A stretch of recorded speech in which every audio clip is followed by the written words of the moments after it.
নতুন ভূমি আইন দুটি সঠিক প্রমাণ থাকলেই জমির মালিক আপনি।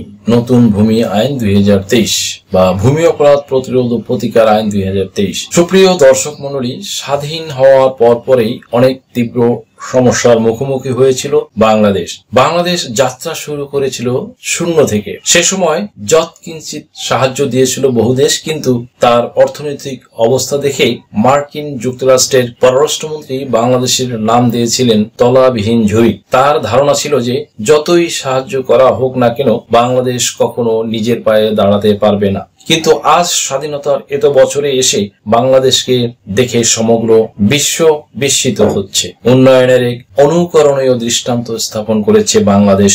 সে ক্রমে উপরে উঠছে, আরো উপরে যাবে। অজস্র তার অর্জন। স্বাধীনতার পরবর্তী সময়ে বাংলাদেশ বহু ঘাত প্রতিঘাত পেরিয়ে নানা প্রতিকূলতার সত্ত্বেও জমি জমার ক্ষেত্রে যে অগ্রগতি অর্জন করেছে তা এক কথায় বলতে গেলে অনন্য, অসাধারণ। সুপ্রিয় দর্শক মণ্ডলী, এই ভূমি আইনটি পাশ হয়ে ইতিমধ্যে গেজেট আকারে ও বিধিমালা অলরেডি জারি হয়ে গেছে। ভূমি বিশেষজ্ঞরা এই আইনটিকে নিয়ে বলতে গিয়ে বলেছেন যে যারা ভূমি নিয়ে প্রতারণা ও নানা রকম জাল জালিয়াতি করছেন বা করেছেন তাদের সংশোধন হতে হবে, নয়তো অর্থদণ্ড ও কারাদণ্ড অথবা উভয় দণ্ডে দণ্ডিত হওয়ার বিধান এই নতুন ভূমি আইনের অন্তর্ভুক্ত করা হয়েছে। এই ব্যাপারে কাউকে কিন্তু ছাড় দেওয়া হচ্ছে না। যাই হোক, এবার মূল আলোচনায় আসা যাক। আমরা কিন্তু মূলত দুই ভাবে জমির মালিকানা অর্জন করে থাকি বা জমির মালিক হয়ে থাকি। কি সেই দুই প্রকার মালিকানা অর্জনের পদ্ধতি? এক নম্বরে ওয়ারিশ সূত্রে বা খতিয়ান মূলে মালিকানা অর্জন, এবং দুই নম্বর হলো ক্রয় সূত্রে জমির মালিকানা অর্জন করে থাকি। খ, ওয়ারিশ সূত্রে বা খতিয়ান মূলে মালিকানা অর্জন কিভাবে করে থাকি? এই ক্ষেত্রে কিন্তু সিএস বা ক্যাডাস্ট্রাল সার্ভে, এসএ বা স্টেট একুইজিশন, আরএস বা রিভিশনাল সার্ভে, বিআরএস বা বাংলাদেশ রিভিশনাল সার্ভে, সিটি জরিপ মূলে আপনার দাদার দাদা, দাদা, বাবা এবং পরবর্তীতে আপনারা মালিকানা অর্জন করে আপনারা বংশ পরস্পরায় উত্তরাধিকার মূলে মালিকানা অর্জন করে ভূ দখল করে আসছেন, কিংবা অন্য কেউ জোর জবরদস্তি আপনাদের জমি দখল করে খাচ্ছেন। মনে করুন এমত অবস্থায় আপনার জমি অন্যের দখলে গেছে, তাহলেও এটা কোনো ব্যাপার না, ডাজন্ট ম্যাটার। কেননা নতুন ভূমি আইনে মূল প্রতিপাদ্য বিষয় হচ্ছে যে দলিল যার জমি হবে তার। আরেকটি বিষয় হলো খ, ক্রয় সূত্রে জমির মালিকানা অর্জন করে থাকি, অর্থাৎ দলিল মূলে মালিকানা অর্জন। গ্রহীতার দলিল থাকতে হবে এবং এই দলিলের ভিতরে বিগত 25 বছরের মালিকানার ধারাবাহিকতা বিবরণ থাকতে হবে। চেইন অফ টাইটেল থাকতে হবে।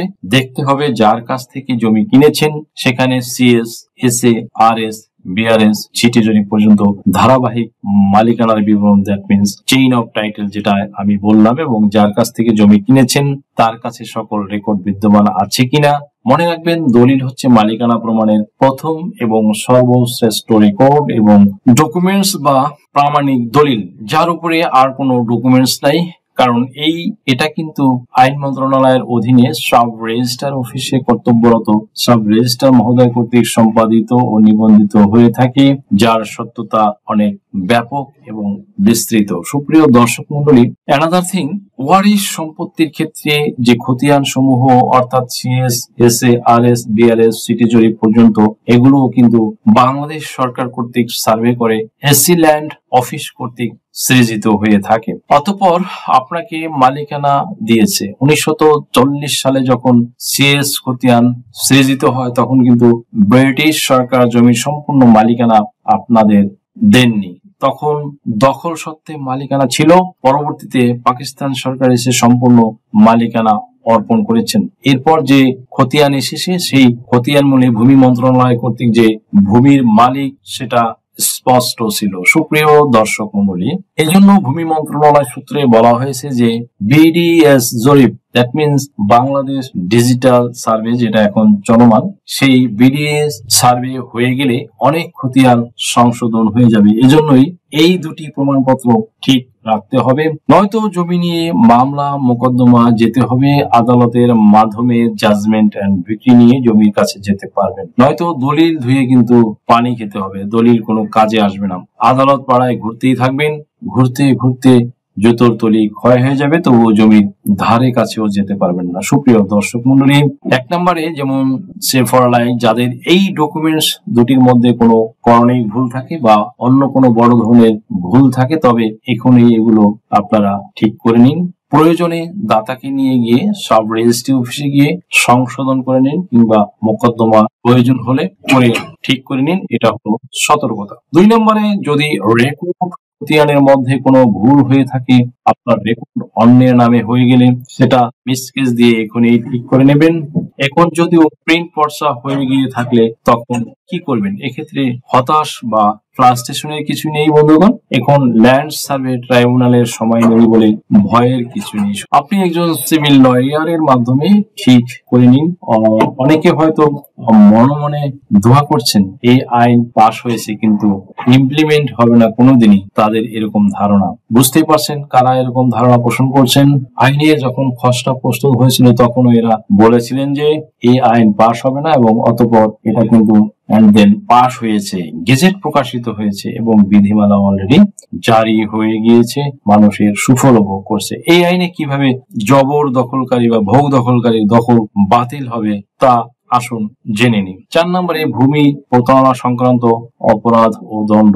1 নম্বরে, ভূমি হস্তান্তর, জরিপ, রেকর্ড হালনাগাদকরণ বা ব্যবস্থা বর্ণিত কোন কার্যক্রম ভূমি প্রতারণা সংক্রান্ত অপরাধ বলিয়া গণ্য হইবে। সে ফর লাইক। ক নম্বরে, অন্যের মালিকানাধীন ভূমি স্বীয় মালিকানাধীন ভূমি হিসেবে প্রচার করা। খ, তথ্য গোপন করিয়া কোনো ভূমি সম্পূর্ণ বা উহার অংশবিশেষ কোনো ব্যক্তি বরাবর হস্তান্তর বা সমাপন করা। গ, স্বীয় মালিকানাধীন ভূমির অতিরিক্ত ভূমি বা অন্যের মালিকানাধীন ভূমি তৎ কর্তৃক ক্ষমতাপ্রাপ্ত না হইয়া কোনো ব্যক্তি বরাবর হস্তান্তর বা সমর্পণ করা। সুপ্রিয় দর্শক মন্ডলী, ঘ নম্বরে, কোনো ব্যক্তি অপর কোনো ব্যক্তি বলিয়া মিথ্যা পরিচয় প্রদান করিয়া বা জ্ঞাতসারে এক ব্যক্তিকে অপর ব্যক্তিরূপে প্রতিস্থাপিত করিয়া কোনো ভূমি সম্পূর্ণ বা উহার অংশবিশেষ হস্তান্তর বা সমর্পণ করা। কোনো মিথ্যা বিবরণ সম্বলিত কোনো দলিল স্বাক্ষর বা সম্পাদন করা। চ, কর্তৃপক্ষের নিকট মিথ্যা বা অসত্য তথ্য প্রদান করা। এবং ছ, এই আইনের উদ্দেশ্য পূরণকল্পে বিধি দ্বারা নির্ধারিত অন্য কোনো কার্য সম্পাদন। 2 নম্বরে, কোনো ব্যক্তি উপধারা 1 অর্থাৎ আলোচিত অপরাধগুলোর কোনো অপরাধ সংগঠন করলে তজ্জন্য তিনি অনধিক 7 বছর কারাদণ্ড ও অর্থদণ্ডে দণ্ডনীয় হইবেন। দেশ ও বিদেশ থেকে যে কোনো ধরনের হলফনামা, এফিডেভিট নিতে চান, কাবিননামা, নিকানামা যে কোনো ভাষায় অনুবাদ করে বিভিন্ন মন্ত্রণালয়, ইসলামিক ফাউন্ডেশন থেকে সত্যায়িত করে নিতে চান, শিক্ষা সনদ বা অন্য যে কোনো ধরনের ডকুমেন্ট শিক্ষা বোর্ড, শিক্ষা মন্ত্রণালয় থেকে সত্যায়িত করে নিতে চান, ধর্ম পরিবর্তন করে কোর্ট ম্যারেজ করতে চান, কুরিয়ার, ইমেইল, হোয়াটসঅ্যাপ, ইমো, মেসেঞ্জারিতে ডেলিভারি নিতে পারবেন। তাছাড়া সরাসরি এসেও নিতে পারবেন। Mobile number 01724583880।